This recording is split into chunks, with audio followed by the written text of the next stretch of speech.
Halo, ketemu lagi dengan saya Didi di podcast Bukolate. Kali ini saya akan membahas tentang buku-buku yang berkaitan dengan topik komunikasi sains. Kenapa saya ingin membahas tentang komunikasi sains? Kalau sainsnya sendiri kan memang semua orang juga sudah tahu kalau sains itu penting ya.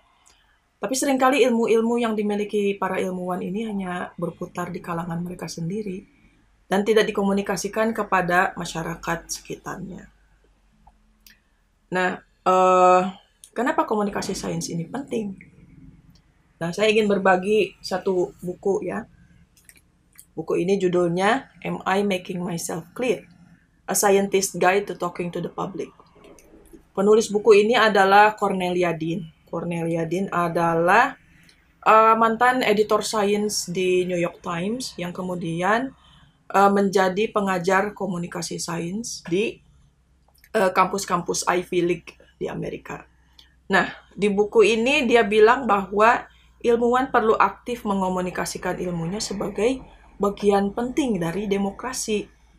Dia menjadi cahaya yang menerangi jalan masyarakat awam agar tidak terjerumus sudut pandang yang salah yang membahayakan diri dan orang lain.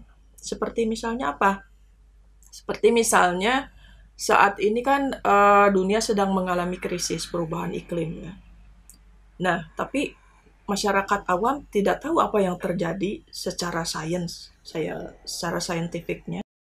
Tidak tahu fakta-fakta dan data yang berkaitan dengan krisis ini, sehingga akhirnya apa? Mereka mudah dimanipulasi oleh yang punya kepentingan, sehingga akhirnya menjadi climate change denier. Lebih parah lagi ketika yang apa yang menjadi climate change denier ini adalah para pengambil kebijakan, ya, pejabat atau pemerintah. Sehingga kebijakan-kebijakan yang diambil malah memperburuk krisis perubahan iklim ini. Nah, hal lain yang juga penting tentang komunikasi sains itu adalah untuk para ilmuwannya sendiri ya, bagaimana mereka akan mendapatkan dana misalnya untuk mendanai riset mereka jika tidak dikomunikasikan dengan cara yang efektif kepada para investor atau kepada pemerintah. Dan yang juga penting menurut saya ya, adalah menyiapkan generasi berikutnya. Jika anak-anak muda tidak mendapatkan informasi tentang serunya dunia sains dari para ilmuwan ini, bagaimana mengharapkan mereka tertarik memasuki dunia sains sebagai generasi ilmuwan yang berikutnya gitu. Nah, jadi menurut saya komunikasi sains ini sangat penting. Nah, tapi caranya terus bagaimana gitu? Karena bahkan ketika ilmuwan menyampaikan ilmunya kepada awam pun seringkali terjadi miskomunikasi antara mereka. Nah, bahayanya bagaimana kalau terjadi miskomunikasi ini? Terjadi mengomunikasikan ilmunya secara tidak efektif. Nah, salah satunya adalah media yang jurnalisnya tidak memiliki background science, jadi membesar-besarkan misalnya hal-hal yang tidak tepat, dan akhirnya masyarakat jadi salah tangkap. Jadi ilmuwan itu memang harus aktif gitu, tidak bergantung kepada jurnalis ya. Jadi bagaimana ini menyampaikan, mengkomunikasikan sains secara efektif? Yuval Noah Harari yang nulis Sapiens ini pernah bilang bahwa ilmuwan itu mungkin karena sudah terlalu terbiasa di dunia akademik ya, jadi punya pandangan yang salah gitu tentang bagaimana cara atau metode menyampaikan ilmunya kepada masyarakat awam. Mereka mengira bahwa seperti apa yang terjadi di dunia akademik gitu, bahwa ya cukuplah dengan ngasih fakta, ngasih data, udah gitu. Mereka udah tahu gitu. Tapi nggak bisa gitu. Jadi seringkali hal seperti ini tidak efektif gitu. Karena masyarakat yang awam membutuhkan narasi. Mereka membutuhkan story, butuh cerita supaya berimpact kepada pemahaman dan juga emosi. Nah, jika ingin sains punya impact yang lebih dalam di masyarakat, sains butuh scientific storyteller. Begitu kata Yuval Harari. Nah, ini juga dikatakan oleh Randy Olson di buku ini. Don't be such a scientist. Talking substance in an age of style. Siapa Randy Olson ini? Randy Olson ini adalah seorang ilmuwan biologi kelautan yang kemudian ganti profesi menjadi pembuat film di Hollywood. Nah, jadi dia dia punya pengalaman di dunia akademik, tapi juga punya pengalaman di dunia public communication, ya. Nah, ketika Randy Olson ganti profesi, dia jadi punya perspektif baru melihat para ilmuwan yang sedang berusaha mengomunikasikan ilmunya. Menurutnya ternyata para ilmuwan ini nggak kreatif gitu loh cara menyampaikan ilmunya itu, jadi nggak menarik. Pemikirannya terlalu literal gitu, terlalu to the point, tanpa mempertimbangkan pemirsanya, apakah mereka tertarik atau enggak gitu. Nah, menurut Randy Olson juga sama gitu. Jadi jika topik ilmiah disampaikan melalui narasi yang terstruktur, yang jelas alurnya, nah ini akan memberi impact yang lebih besar kepada mereka yang masih awam gitu. Mereka akan lebih tertarik dengan bentuk yang seperti ini. Nah, dia juga nulis buku yang lain, yaitu Houston, We Have a Narrative, Why Science Needs Story. Nah, ini buku yang ini lebih tentang bagaimana membuat tulisan ilmiah, tapi dengan cara narasi, dengan storytelling. Oh ya, buku-buku ini sudah saya review semua ya. Buku-buku yang akan saya bahas kali ini sudah saya review semua di akun Bukolate, bisa dicek ya. Nah, mungkin karena saya lebih fokus ke baca buku ya, jadi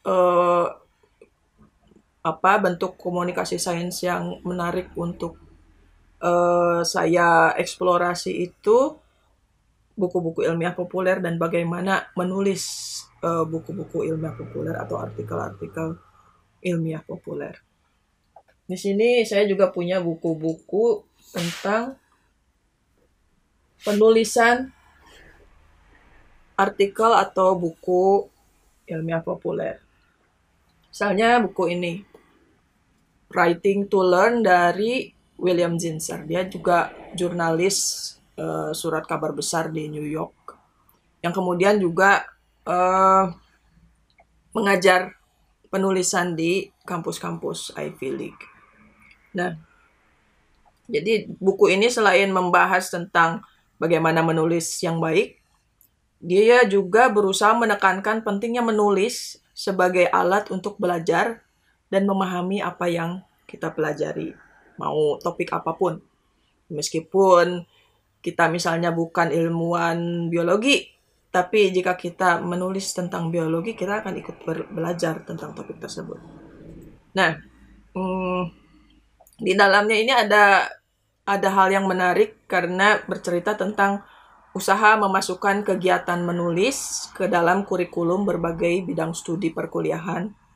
Jadi nggak cuma di jurusan bahasa, tapi juga misalnya di jurusan sains ya, seperti kimia dan geologi. Nah, ternyata kegiatan menulis ini berhasil membantu para mahasiswa dan juga para dosennya lebih memahami apa yang dipelajari dalam kuliahnya. Kemudian juga membantu dosen memahami jalan pikiran para mahasiswa, dan selanjutnya juga memperbaiki logical reasoning penulisnya. Jadi menulis itu selain membantu jadi jembatan antara ilmuwan dengan awam, juga membantu si penulisnya sendiri untuk lebih memahami apa yang ada di pikirannya, apa ilmu pengetahuan yang sedang dia tulis ini gitu.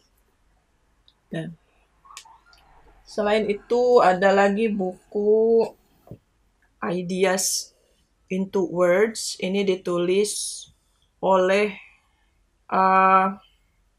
editor jurnal Science, Mastering the Craft of Science Writing.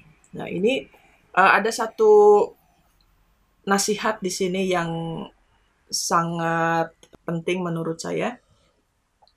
Dia bilang, meskipun Anda adalah beginner dan tidak mengerti topik yang Anda tulis, tapi izinkanlah diri Anda menjadi beginner dan belajar tentang topik itu lewat menulis. Jadi sama ya dengan Pak Zinzer tadi. Nah, kemudian apalagi buku Field Guide for Science Writers. Nah, ini buku panduan bagi para jurnalis sains. Nah, ini juga dipakai di kampus-kampus untuk mengajar kelas science writing ya. Kelas science writing. Nah, kalau ini Writing Science in Plain English, ini lebih ke bagaimana membuat artikel untuk dimasukkan ke jurnal ilmiah, tapi dengan bahasa yang lebih tidak bertele-tele ya. Secara umum tips-tips yang ada di buku-buku komunikasi sains itu, terutama di sini dijelaskan ada banyak sekali tips-tipsnya. Secara umum sama ya di mana-mana. Yaitu apa? Jangan menyampaikan secara bertele-tele. Kemudian jauhi istilah-istilah yang rumit atau jargon-jargon ilmiah yang tidak perlu. Maksudnya kalau ada padanannya yang lebih bisa dipahami gitu. Nah, pakai yang itu karena apa? Karena ya lebih mudah diterima oleh mereka yang awam. Apalagi kalau pemakaian jargon-jargon ilmiah ini hanya supaya terlihat pintar ya. Jangan dipakai untuk seperti itu karena tujuan komunikasi sains adalah supaya pemirsa memahami ilmu kita itu. Bukan supaya kitanya tampak pinter gitu loh. Nah, kemudian apa? Buku ini juga menyarankan supaya ilmuwan melatih kemampuan public speaking atau kemampuan ya komunikasinya dengan berlatih menerangkan ilmunya itu kepada orang-orang di sekitarnya yang bisa disebut awam ya, bisa dikategorikan sebagai awam misalnya ya, keluarga atau teman-teman itu yang bukan dari bidangnya sendiri, coba menerangkan ilmunya tersebut dan minta feedback gitu, apakah penjelasan saya bisa dimengerti. Kemudian ada lagi, nah kalau misalnya kita melihat ada ilmuwan yang sukses dalam mengomunikasikan ilmunya, coba pelajari apa yang dia lakukan dan bisa saya tiru gitu. Caranya. Kok dia bisa sukses sih? Mungkin saya juga harus melakukan hal ini. Gitu. Mungkin karena saya lebih fokusnya ke buku ya. Jadi saya lebih tertarik membahas atau komunikasi sains dalam bentuk buku seperti buku-buku ilmiah populer yang saya koleksi di sini. Itu memang genre kesukaan saya ya. Dan saya sangat bersyukur gitu karena banyak sekali ilmuwan yang menyempatkan diri untuk menuliskan buku-buku ini gitu. Saya yang awam, yang cuma ibu rumah tangga, jadi dapat ilmu banyak sekali dari buku-buku seperti ini, meskipun ilmu aslinya gitu yang di laboratorium atau di kampus saya nggak ngerti gitu ya misalnya. Tapi lewat dijembatani dengan buku-buku seperti ini, ya paling ada bisa menangkaplah konsep-konsep dasarnya gitu, dan itu sangat menarik. Nah, kalau misalnya buku-buku dalam bentuk buku ini terlalu tebal, terlalu besar, terlalu menyita waktu bagi para ilmuwan untuk membuat buku, untuk menulis buku, bisa juga dalam bentuk artikel. Nah, kalau artikel kan tidak setebal buku ya, effortnya tidak sebesar menulis buku. Nah, kemudian esai-esai atau artikel itu bisa disatukan dengan teman-teman sesama ilmuwan gitu, dijadikan antologi, terus dibukukan. Nah, ini bentuk yang bisa dicoba juga nih. Kalau di Amerika ada